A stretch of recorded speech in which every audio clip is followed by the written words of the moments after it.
सात संगत जी, प्यार से कहना धन निरंकार जी। सात संगत जी, सतगुरु माता जी के आशीर्वाद से दासी आप जी के चरणों में विचार रखने जा रही है। आप जी ये विचार प्रवान करें। इन विचारों में हमें यही समझाया गया है इस कहानी के द्वारा कि हम खुश कैसे रह सकते हैं, आनंद कैसे प्राप्त कर सकते हैं। एक राजा बहुत दिनों से सोच रहा था कि वह राजपाट छोड़कर ईश्वर का नाम जपे, ईश्वर की भक्ति में समय लगाए। राजा ने इस बारे में बहुत सोचा और फिर अपने सतगुरु को अपनी समस्याएं बताते हुए कहा कि उसे राज्य का कोई योग्य वारिस नहीं मिल पाया है और मेरा बच्चा अभी छोटा है, इसलिए वह राजा बनने के योग्य नहीं है, वह राजपाट संभाल नहीं सकेगा। मुझे कोई ऐसा इंसान चाहिए जो योग्य हो, जिसमें राज्य संभालने के सारे गुण हो, ताकि मैं राजपाट छोड़कर शेष जीवन ईश्वर की भक्ति में लगाऊं, ईश्वर को समर्पित कर दूं। सतगुरु ने कहा, राज्य की बागडोर मेरे हाथों में क्यों नहीं दे देते? क्या तुम्हें मुझसे ज़्यादा कोई सक्षम इंसान, कोई योग्य इंसान मिल सकता है? राजा ने कहा, मेरे राज्य को आपसे अच्छी तरह भला कौन संभाल सकता है? लीजिए, मैं इसी समय राज्य की बागडोर आपके हाथों में सौंप देता हूँ। सतगुरु ने पूछा, अब तुम क्या करोगे? राजा बोला, मैं राज्य के खजाने से थोड़े पैसे ले लूँगा, जिससे मेरा बाकी जीवन चल जाए। सतगुरु ने कहा, मगर अब खजाना तो मेरा है, मैं तुम्हें एक पैसा भी नहीं दे सकता। राजा बोला, फिर ठीक है, मैं कहीं कोई छोटी मोटी नौकरी कर लूँगा, उससे जो भी मिलेगा अपना गुजारा कर लूँगा। सतगुरु ने कहा, अगर तुम्हें काम ही करना है तो मेरे यहाँ एक नौकरी खाली है, क्या तुम मेरे यहाँ नौकरी करना चाहोगे? राजा बोला, कोई भी नौकरी हो, मैं करने को तैयार हूँ। सतगुरु ने कहा, मेरे यहाँ राजा की नौकरी खाली है, मैं चाहता हूँ कि तुम मेरे लिए यह नौकरी करो और हर महीने राज्य के खजाने से अपनी सैलरी लेते रहना, तनख्वाह लेते रहना। 1 साल बाद सतगुरु ने वापस लौटकर देखा कि राजा बहुत खुश था। अब तो दोनों ही काम हो रहे थे। जिस अध्यात्म के लिए, जिस ईश्वर की भक्ति के लिए वह राजपाट छोड़ना चाहता था, वह भी चल रहा था और राज्य संभालने का काम भी अच्छी तरह चल रहा था। अब उसे कोई चिंता नहीं थी, भक्ति भी हो रही थी और राजपाट भी संभाला जा रहा था। इस कहानी से समझ में यही आया कि वास्तव में क्या परिवर्तन हुआ। कुछ भी तो नहीं, राज्य भी वही, राजा भी वही, काम भी वही, दृष्टिकोण बदल गया। इसी तरह हम भी जीवन में अपना दृष्टिकोण बदलें, मालिक बनकर नहीं, बल्कि यह सोचकर कि सारे काम यह ईश्वर कर रहा है, मैं ईश्वर की नौकरी कर रहा हूँ, अब ईश्वर ही जाने। सब कुछ ईश्वर पर छोड़ दें, फिर आप हर समस्या और हर परिस्थिति में खुशहाल ही रह पाएंगे। संगत जी, जैसे पहले प्रण में तन मन धन निरंकार को सौंप दिया, तो अगर हम इन 5 प्रणों को अपने जीवन का आधार बना लेंगे तो हम हमेशा आनंदित ही रहेंगे। इसी तरह एक बार दासी विचारों में सुन रही थी कि एक बहन शहंशाह जी के पास आई, कहने लगी, शहंशाह जी, बाबा जी, मेरा मन सिमरन में नहीं लगता। तो शहंशाह जी ने अलमारी खोली और देखने लगे। तो बहन कहती है, बाबा जी आप अलमारी में क्या देख रहे हो?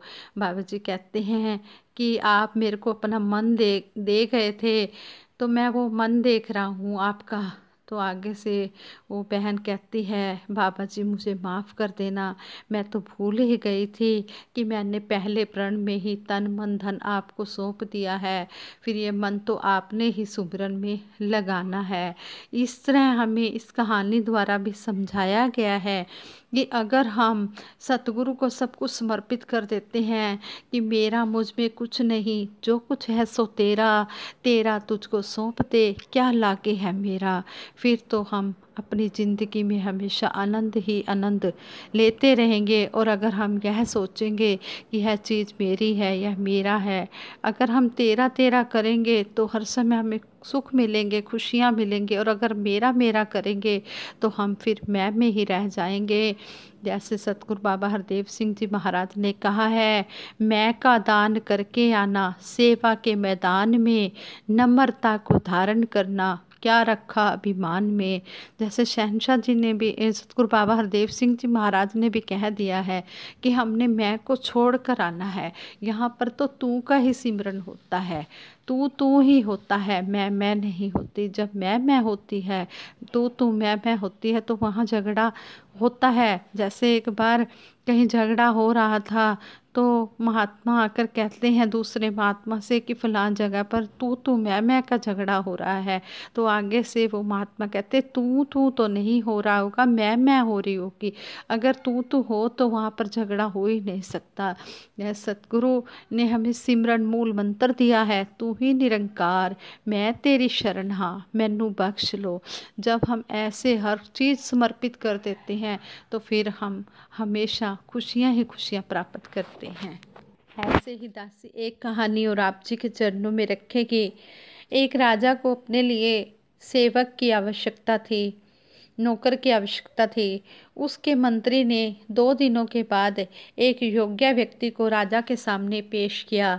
राजा ने उसे अपना सेवक बना तो लिया, पर बाद में मंत्री से कहा, वैसे तो यह आदमी ठीक है, पर इसका रंग रूप अच्छा नहीं है।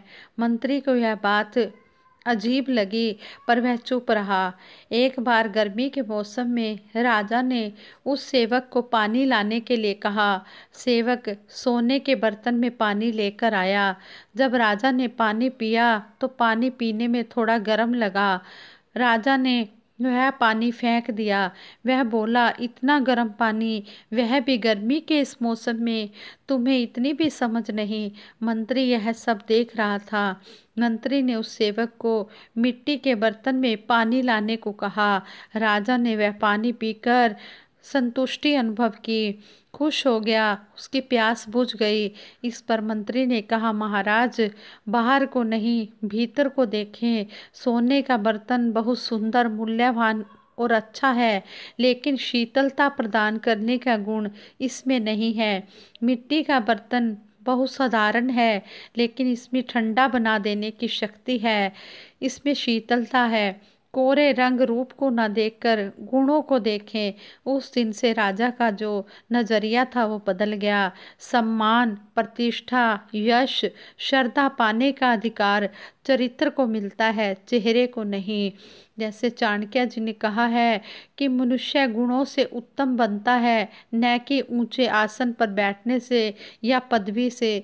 जैसे ऊंचे महल के शिखर पर बैठकर भी कौवा कोआ ही रहता है, गरुड़ नहीं बन जाता, उसी तरह अमिट सौंदर्य निखरता है मन की पवित्रता से। क्योंकि सौंदर्य रंग रूप, नाक नक्श, चाल ढाल, रहन सहन, सोच विचार, सोच शैली की प्रस्तुति मात्र नहीं होता, यह व्यक्ति के मन, विचार, चिंतन और कर्म का आईना है। कई लोग बाहर से सुंदर दिखते हैं मगर अंदर से वो बहुत कुरूप होते हैं, जबकि ऐसे भी लोग हैं जो बाहर से सुंदर नहीं होते मगर उनके भीतर भावों की पवित्रता इतनी ज़्यादा होती है कि उनका व्यक्तित्व चुंबकीय बन जाता है। सुंदर होने और दिखने में बहुत बड़ा अंतर है। आपका चरित्र ही आपका सबसे बड़ा गुण है। इस तरह सतगुरु हमें समझाते हैं कि हमने अपने भावों को, अपने कर्मों को सुंदर बनाना है, कर्मों से हमने सुंदर बनना है। अगर हमारे मन में अच्छे कर्म हैं, अच्छे काम करने के विचार हैं और हम कर भी रहे हैं, हम किसी के ऊपर को ना देखें कि ऊपर से इंसान कैसा है, हमने उसके गुणों को ग्रहण करना है, गुणों के ग्राहक बने। अब गुणों को ना देखें किसी के भी, हम अपने अवगुणों को देखें और दूसरों के गुणों को धारण करें। जब हम ऐसा करेंगे तो हमारे अंदर से सारी हमारी जो कमियां हैं वो दूर हो जाएंगी। और अगर हम दूसरों के अवगुणों को ही देखते रहेंगे तो हम अपना सुधार नहीं कर सकते।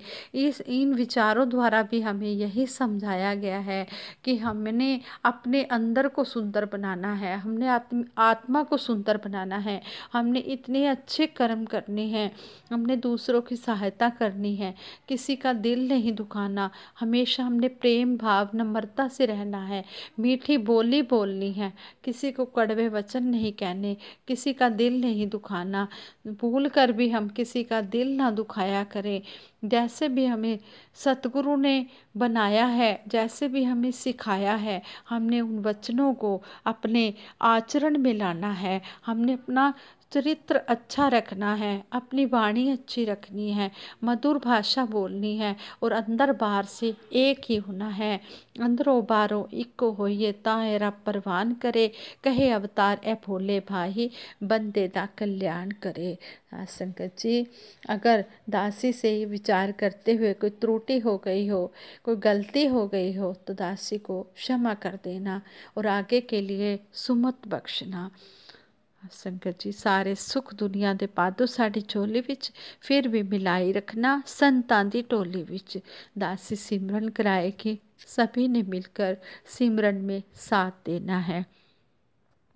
तू ही निरंकार मैं तेरी शरण हाँ, मैनू बख्श लो। तू ही निरंकार मैं तेरी शरण हाँ, मैनू बख्श लो। तू ही निरंकार मैं तेरी शरण हाँ, मैनू बख्श लो। सतगुरु माता सुदीक्षा सविंदर हरदेव जी महाराज की जय। निरंकारी राजमाता गुरु बचन अवतार की जय। हाँ संगत जी, प्यार से कहना धन निरंकार।